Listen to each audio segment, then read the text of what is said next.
Fala pessoal, Isaac aqui. Hoje falaremos sobre o destino de cada um dos integrantes da Sociedade do Anel após os eventos dos filmes. A Comitiva do Anel é composta por 9 companheiros que representam os povos livres da Terra-média, em contraponto aos 9 espectros do Anel, que representam as intenções malignas de Sauron.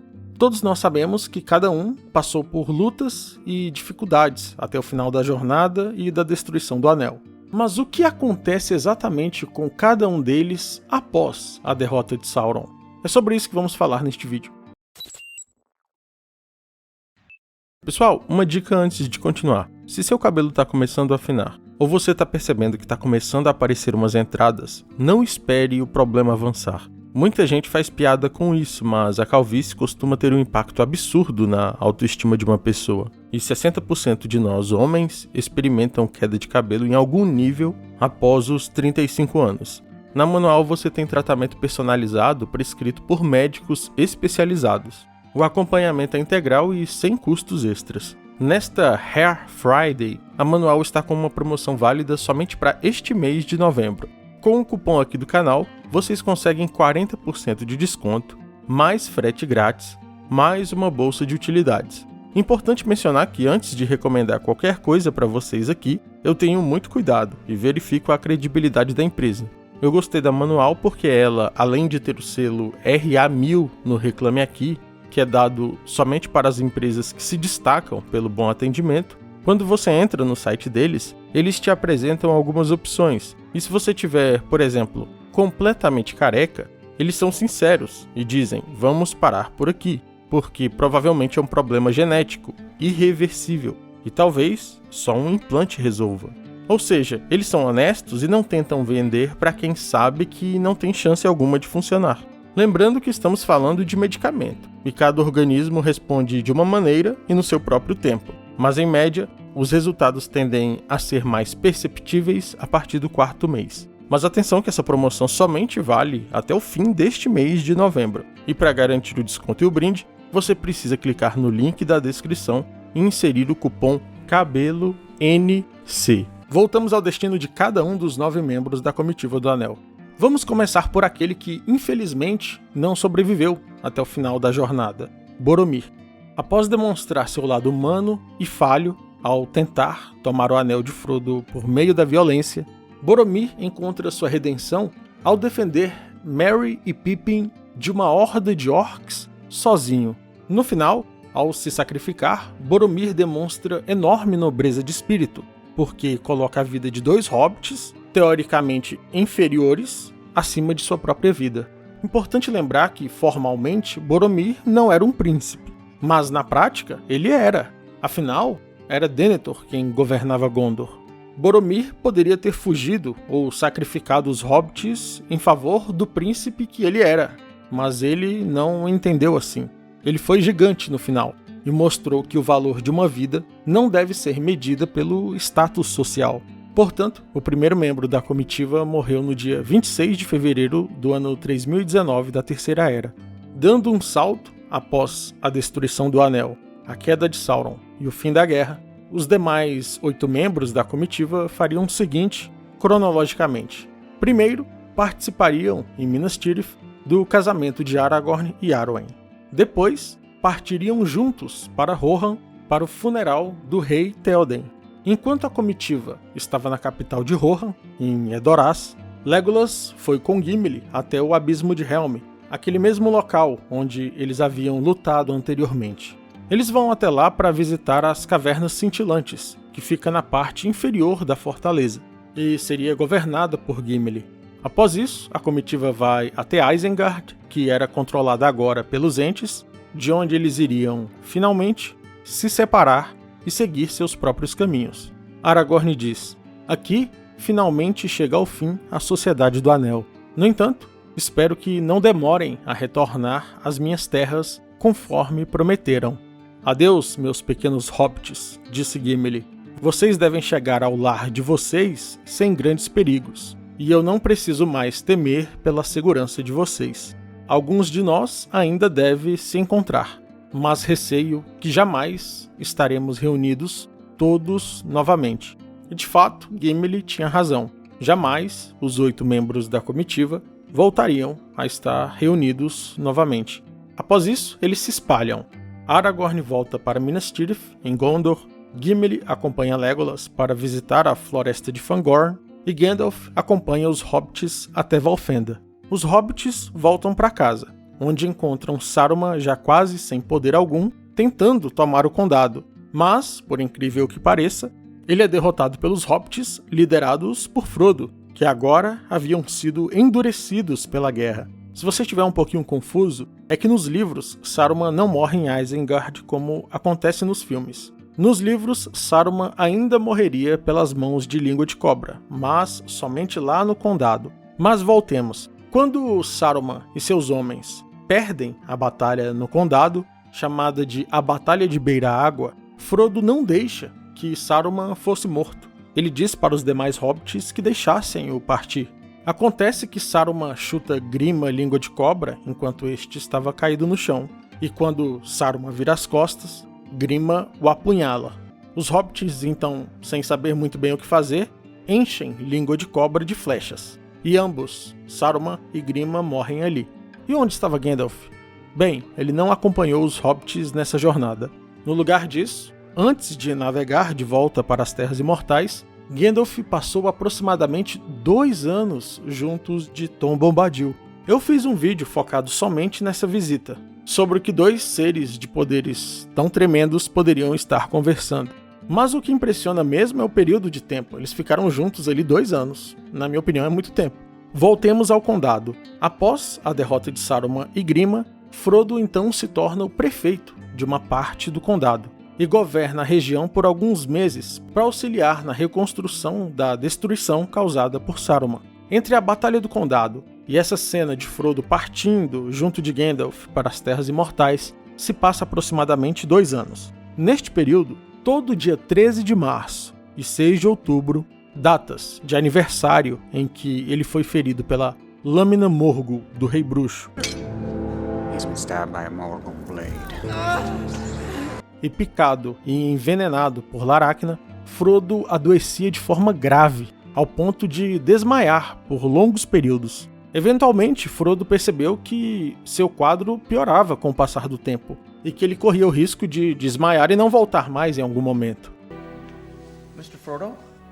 What is it? It's never really healed. Então, no dia 21 de setembro do ano 3021 da Terceira Era, Frodo partiu para os Portos Cinzentos. Lá, tal como nos filmes, ele se despede dos seus companheiros hobbits antes de se juntar a Gandalf no barco em direção às Terras Imortais. Tolkien diz que, ao se aproximar do continente abençoado, Frodo se deparou com um cenário em que ele parecia estar sonhando. O professor não diz exatamente quanto tempo Frodo viveu nas Terras Imortais, mas ele diz que Frodo passou o resto de sua vida em paz, sem mais sofrer das feridas de Laracna e do Rei Bruxo, pela graça dos poderes. Gandalf finalmente retornaria ao seu lar, para Valinor, mais de 3.000 anos após ter sido enviado em sua missão, o único dos 5 magos, chamados Istari, a voltar com sucesso para casa. Já os 3 hobbits, Sam, Merry e Pippin, voltariam para o Condado após a partida de Frodo. Sam teve nada menos do que 13 filhos com sua esposa Rosinha Vila. Seriam chamados, prestem atenção nos nomes que ele deu: Elanor, Frodo, Rosa, Merry, Pippin, Cachinhos Dourados, Hamfast, Margarida, Primavera, Bilbo, Ruby, Robin e Tolman. Muitos anos depois, já aos 98 anos, a esposa de Sam, Rosinha, faleceria.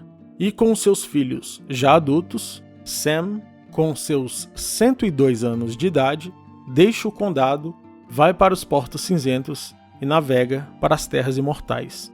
61 anos depois de ter se despedido de seu amigo Frodo, eles finalmente se reencontrariam. Os Valar permitiram a presença de Bilbo, Frodo, Sam e Gimli nas Terras Imortais em decorrência dos serviços prestados durante a guerra contra Sauron. Mas percebam, ir para as Terras Imortais não concede vida eterna. O nome Terras Imortais faz referência ao fato de que os seres imortais do planeta residem lá. Mas isso não significa que os mortais se tornam imortais se forem para lá. Essa é inclusive uma falsa ideia que Sauron utilizou para manipular os homens de Númenor. Mas isso é um assunto para outro vídeo. Vamos a Pippin. Pippin também teria uma vida longa. Ele se casaria com uma hobbit chamada Diamantina e teria um filho único, chamado Faramir. Faramir, o filho de Pippin, por sua vez, se casaria com a filha de Sam, chamada Cachinhos Dourados. Merry, por sua vez, demorou um pouco mais para se casar, porque ele se tornou um historiador, em especial da tradição de Númenor, Elendil, Isildur, Anarion, os ancestrais de Aragorn. Alguns anos depois, ele se casaria com uma hobbit chamada Estela, e teriam, ao menos, um filho. A vida de Merry e Pippin foi entrelaçada tanto na vida quanto na morte. Quando ambos estavam idosos, Merry recebeu um convite do rei Eomer, que estava muito idoso, dizendo que desejava vê-lo uma última vez antes do fim de sua vida. Nos filmes isso é menos explorado, mas Merry havia se tornado muito amigo de Eomer, enquanto Pippin havia se tornado muito amigo de Faramir. Merry atende o convite do rei Eomer, seu amigo, e leva Pippin com ele em sua jornada. Eles já estavam bem idosos a essa altura, portanto, eles deixam tudo que tinham para seus filhos e vão para Rohan já com a consciência de que jamais voltariam. Eles se encontrariam com o rei Eomer no ano 63 da Quarta Era e o fariam companhia até o fim de sua vida, que duraria somente mais alguns meses, pois naquele mesmo ano, Eomer morreu aos 93 anos de idade.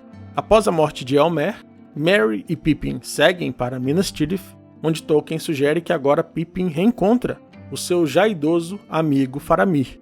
Ambos os hobbits passariam o resto de seus dias com Aragorn. Ao morrerem de velhice, Aragorn determina que eles fossem sepultados nos salões reservados aos reis e regentes. Quanto ao próprio Aragorn, ele reinaria por 122 anos após a derrota de Sauron.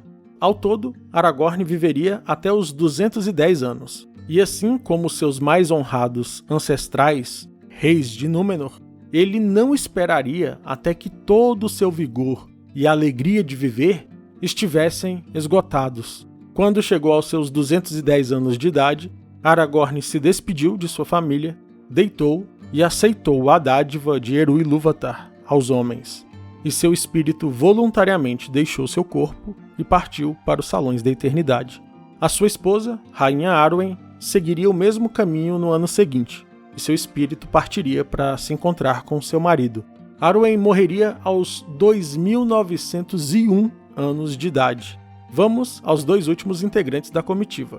Durante este período de 122 anos que Aragorn reinou, Gimli e Legolas tomaram caminhos separados por algum tempo.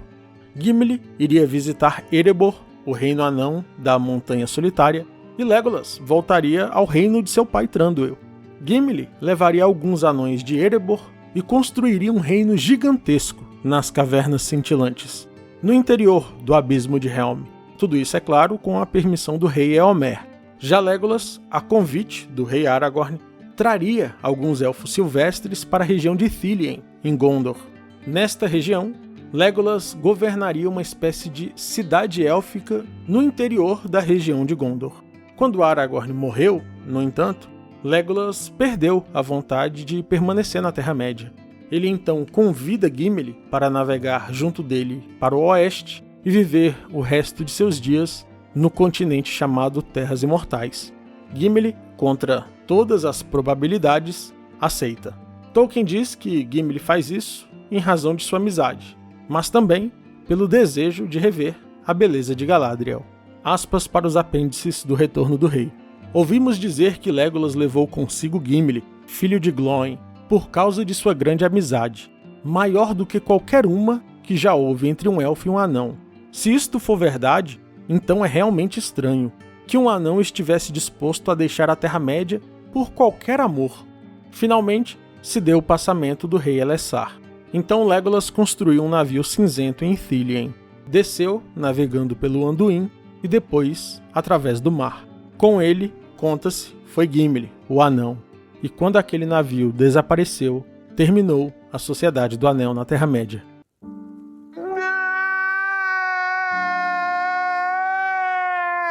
É isso, meus amigos. É claro que muita coisa ficou de fora porque eu comprimi dezenas de páginas num vídeo resumo com pouco mais de 10 minutos. Mas no próximo vídeo tem mais.